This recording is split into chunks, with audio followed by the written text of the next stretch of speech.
अच्छे होते तोता तोती से नहीं पोता पोती से खेल रहे होते। दूसरी बात ये कि प्रधानमंत्री नरेंद्र मोदी जी, एक बात बता देता हूँ कि टीम इंडिया का वर्ल्ड कप भी शुरू होने वाला है।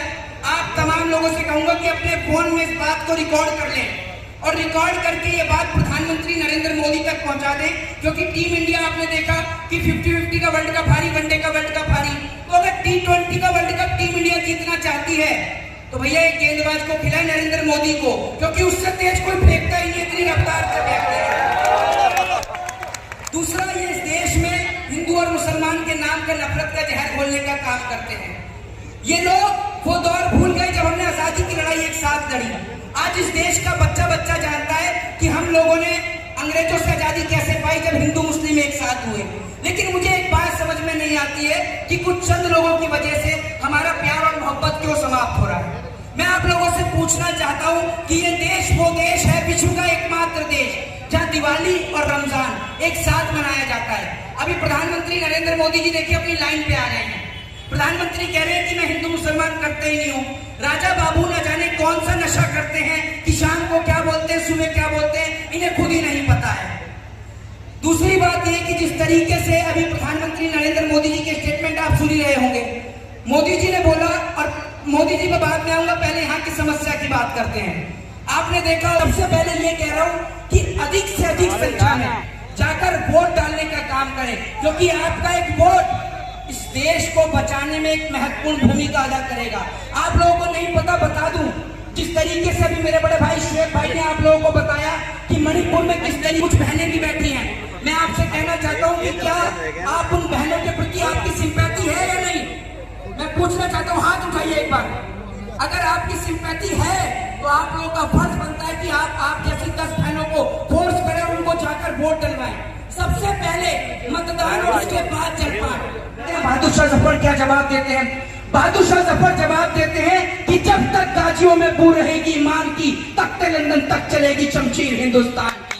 वो बहादुर शाह जफर थे, वो अशफाकुल्लाह खां थे, जिनसे अंग्रेजों ने कहा कि आप सरकारी गवाह बन जाइए, लेकिन उन्होंने सरकारी गवाह बन लिया। आपके दादाजी इस बात को देख रहे होंगे कि हमने भी, राजगुरु सुखदेव, भगत सिंह, अशफाकुल्लाह खां भी कहते होंगे कि हमने भी किनके लिए फांसी का फंदा चूमा। ये लोग जो हिंदू मुसलमान के नाम पर लड़ रहे हैं, अरे हमसे अच्छे तो जानवर हैं। कम से कम एक जानवर कभी दूसरे जानवर का शिकार तो नहीं करता। कभी शेर को शेर का शिकार करते देखा है? नहीं देखा ना। लेकिन हम एक इंसान होके दूसरे इंसान के खून के प्यासे बने हुए हैं। क्या हमें शर्म नहीं आती? हमें अंतर क्या है? हम एक ही माँ के दो बेटे हैं। और ये याद रखिएगा, अगर इस देश में कोई भी कभी भी राम और रहीम को जुदा करने की कोशिश करेगा, तो अगर हम इस मिट्टी के लिए अपनी जान दे सकते हैं तो इस मिट्टी के टुकड़े करने वालों की जान ले भी सकते हैं। ये याद रखिएगा। ये मिट्टी हमारी माँ है और इस मिट्टी के लिए हमारे भाई सरहद की हिफाजत कर रहे हैं। लेकिन आज बड़ा दुख होता है देख के इस बात को। ये कोई स्पीच में घर से लिख कर नहीं आता। ये मेरे सीने में वो दर्द है जो दर्द मेरे भाई सेना में रह के महसूस करते हैं। ये सीने में वो दर्द है जो मेरे देश का किसान महसूस करता है लेकिन बोल नहीं पाता। लेकिन मैं एक बात आपको बताना चाहता हूं कि सरहद पे खड़ा जवान किसी के पाप का गुलाम नहीं है। खेत में अनाज पैदा करने वाला किसान किसी के पाप का गुलाम नहीं है।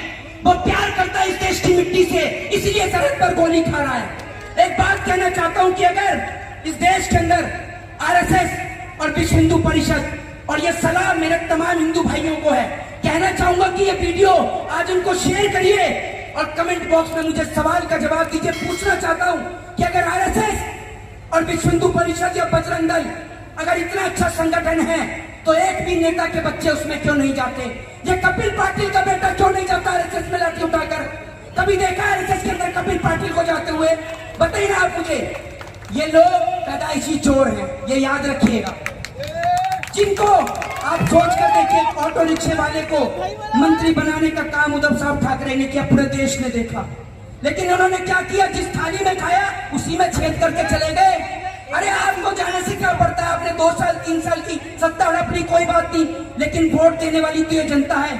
ये याद रखिएगा, अगर ये जनता किसी को राजा बना सकती है तो उसे बीच चौराहे पे नंगा भी कर सकती है। ये आप याद रखिएगा।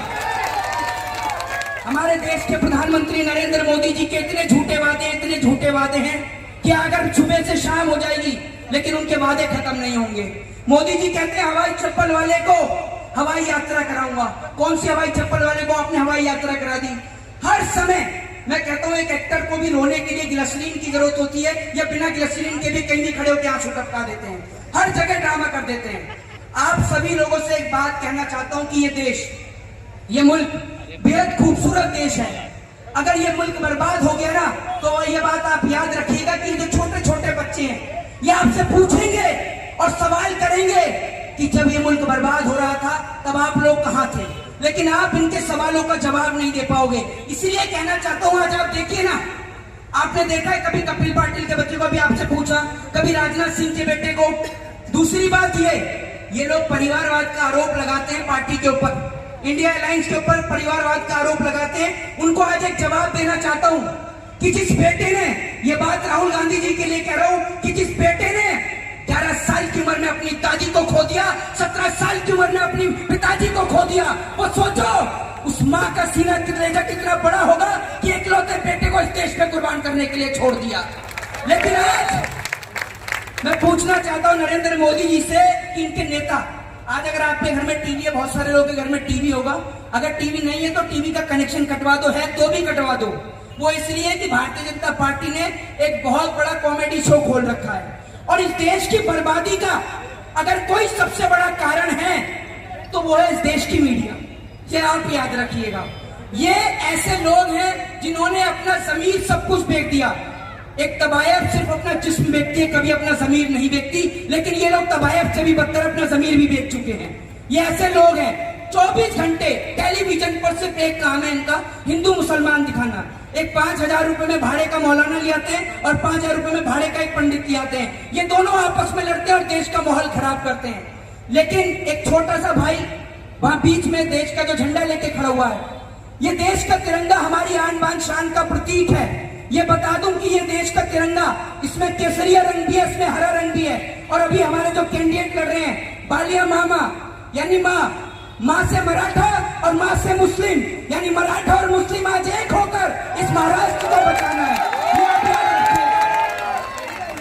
बालिया मामा जो जीतने के बाद भारतीय जनता पार्टी का खोलेंगे पजामा, और ये याद रखिएगा कि जब वो जीत के, क्योंकि बालिया मामा वो शेर है जिस शेर को आप अपने वोट से बब्बर शेर बनाने का काम करेंगे, और जब वो बब्बर शेर पार्लियामेंट में धाड़ेगा ना, तो मैं कहता हूं नरेंद्र मोदी भी पार्लियामेंट छोड़ के भागेगा। ये दावे से कहता हूं आपसे।